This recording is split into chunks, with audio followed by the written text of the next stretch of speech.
अप्रैल का महीना खत्म होते होते देश भर में भीषण गर्मी का प्रकोप दिखने लगा है। कुछ राज्यों में तो तापमान अभी से ही 45 डिग्री के पार पहुंच चुका है।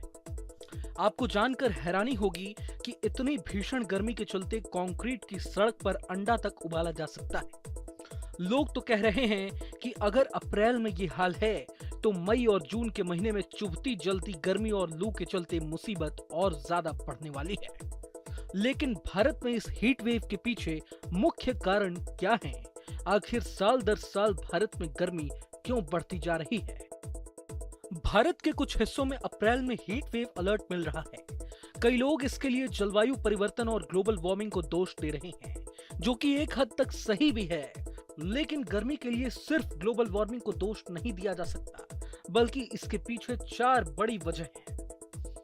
पहली वजह, इस बार गर्मी मार्च के महीने में ही शुरू हो गई थी, क्योंकि सामान्य तौर पर मार्च के महीने में बनने वाला एंटी साइक्लोन इस बार 1 महीने जल्दी बना, जिसके चलते थार रेगिस्तान और पाकिस्तान से गर्म हवाएं आनी शुरू हो गई और इसकी वजह से राजस्थान, दिल्ली, यूपी समेत कई राज्यों में तापमान सामान्य से ज्यादा हो गया। दूसरा कारण, सर्दी खत्म होने के बाद आमतौर पर कई क्षेत्रों में बारिश होती है, लेकिन ऐसा इस साल नहीं हुआ। तीसरी वजह, देश के कई हिस्सों में भीषण गर्मी पड़ने के बाद भी बारिश नहीं हुई, जिसके चलते लू और गर्म हवाओं का सिलसिला अब भी जारी है। कोयला, तेल उत्पाद और गैसों का ज्यादा इस्तेमाल भी इस गर्मी के लिए जिम्मेदार है। लेकिन गर्मी का चौथा कारण है खुद इंसान। आज भारत के ज्यादातर शहरों का स्वरूप पूरी तरह बदल चुका है। विकास के नाम पर पेड़ काटे जा रहे हैं। ऊंची और लंबी इमारतों की संख्या दिनों दिन बढ़ती जा रही है। सड़कों पर गाड़ियों की संख्या में लगातार इजाफा हो रहा है। शहरों की हरियाली में दिन ब दिन कमी आती जा रही है। पक्की सड़कों का निर्माण हो रहा है।